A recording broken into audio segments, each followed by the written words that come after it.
You're damn straight it is. And now I'm going to hand the mic over here to Luz Gonzalez, our wonderful organizer and first speaker for the day.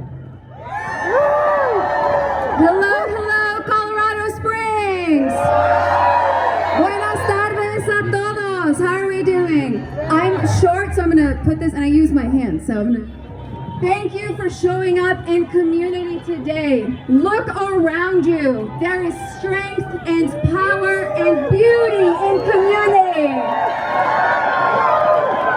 And our collective presence sends a clear message. We will not remain silent as the foundations of our democratic system, our constitution, our economy, and the country that we love are threatened. Over the past 4 months, we have witnessed disturbing actions that challenge the core principles of our democracy.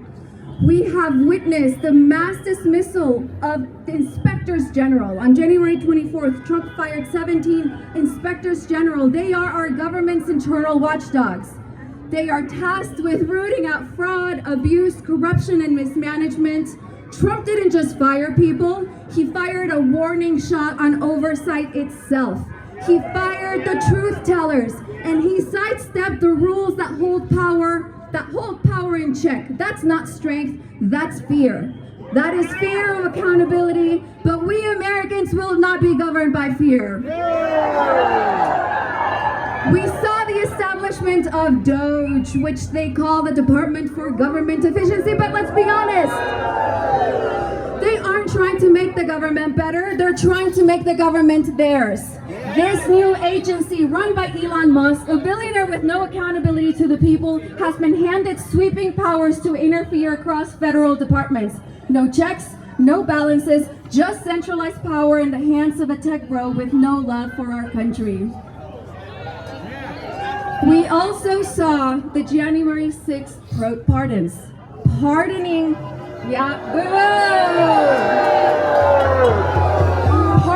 January 6 rioters is an insult to every American that believes in the rule of law. These were not peaceful protesters. This wasn't a day of love.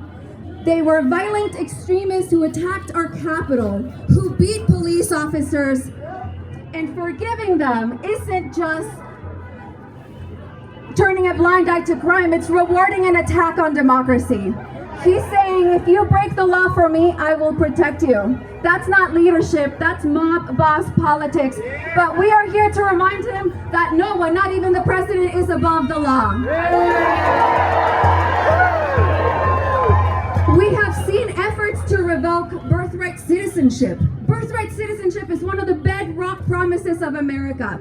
It states that if you are born here, you belong here. It's not a loophole, it's the law. It's enshrined in the Constitution, and now this administration is trying to take that away. They want to erase that American promise, not just from the law books, but from the lives of millions of families, especially Black, brown, and immigrant communities. It's not about security, this is about control. It's a step backward into the darker past of America, and we are here to say we will not go back.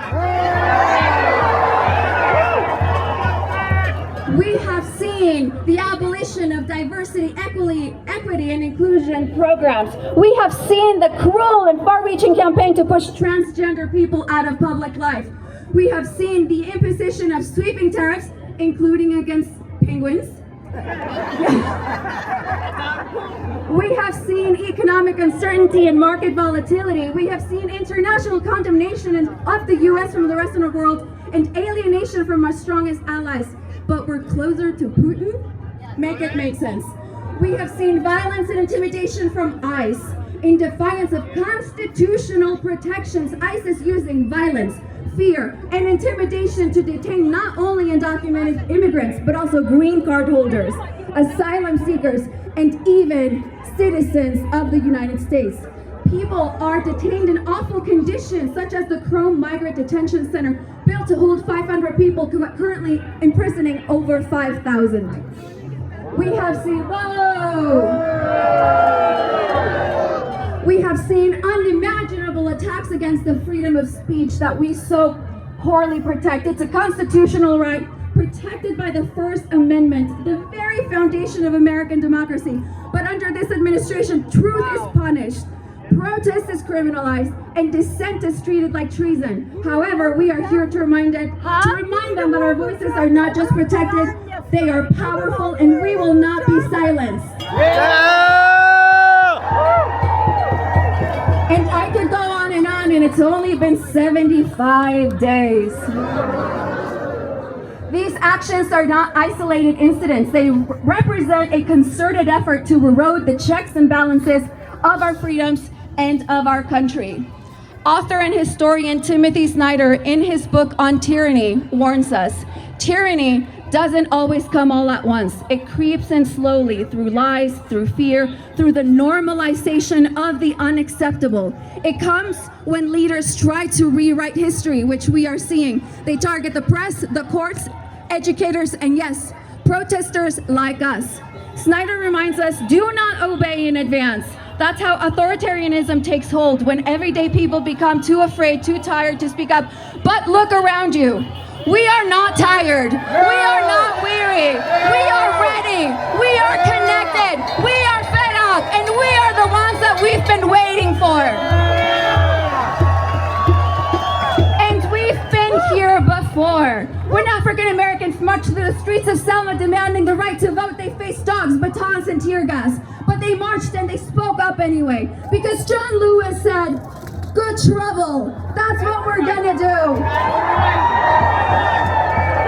Because Fannie Lou Hamer was sick and tired of being sick and tired. Because Martin Luther King Jr. told us the arc of the moral universe is long, but it bends towards justice, but only if we bend it.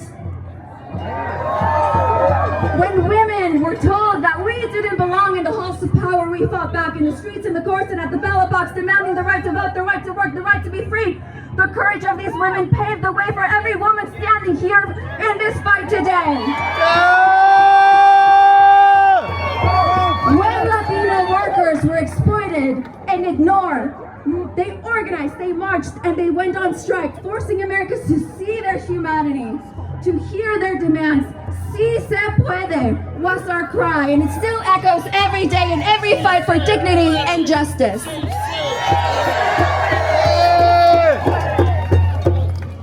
Sorry, hands are really cold, and I. Alright. Can I get it? Alright, there you go. During the Stonewall Uprising, LGBTQ folks said, enough. They refused to be pushed into the shadows any longer. They rose up against brutality, against shame, against the system that tried to erase them, and in doing so, they sparked a movement for freedom, dignity, and pride that still burns bright today. And in the 1700s, when American colonists were taxed and ruled without representation, they rose up against the king and declared their independence. They risked everything for the radical idea that power should belong to the people. And that spirit of rebellion runs through our veins right now. And it's our turn. We know the forces of tyranny do not stop on their own. They have to be met with resistance, with clarity, with courage, with calls and visits to our representatives, with town halls, with marches and protests, with community, with each of you here. Change doesn't happen by accident. It happens because people like us chose to stand up, to speak up, to link arms, and to fight for a better future together. And people are speaking up all over the United States, but also all around the world. This morning I saw images of people protesting in Paris and Berlin, the Netherlands, London, Portugal. There are over 1,200 protests like this all around the nation today. We are the resistance. We are the ones we've been waiting for.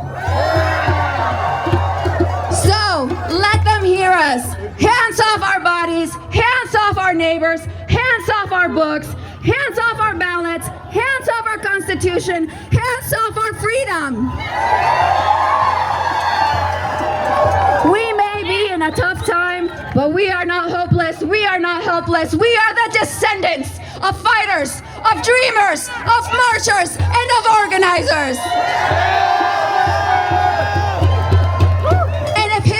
teaches us anything, it's that change comes when people like us speak up and demand it. So don't stop showing up, don't stop speaking out, don't stop voting, organizing, marching, and fighting, not with fists, but with conviction, with truth, and with love for our country. For those of you that want to be involved, please join Colorado Springs Indivisible. We have flyers, we have a town hall coming, we meet up every single month, we work with each other to fight back. So please join our movement. Rachel over there, she's holding a QR code. If you want an info sheet, go find her and scan the QR code. We also have flyers on the table for the next town hall. Phil Weiser is coming. 29. And we will organize, we will march, we will call, we will vote, we will build and dream bigger than their fear and their chaos. We will defend each other. We will lift each other up, and we will push this country closer to the promise that it yet has to fulfill.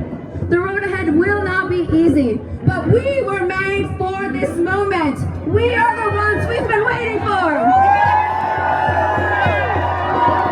And together, in Colorado Springs, across Colorado and across the nation, we will rise to meet this moment. Now, show me what democracy looks like. This is what democracy looks like. Show me what democracy looks like. This is what democracy looks like. Show me what democracy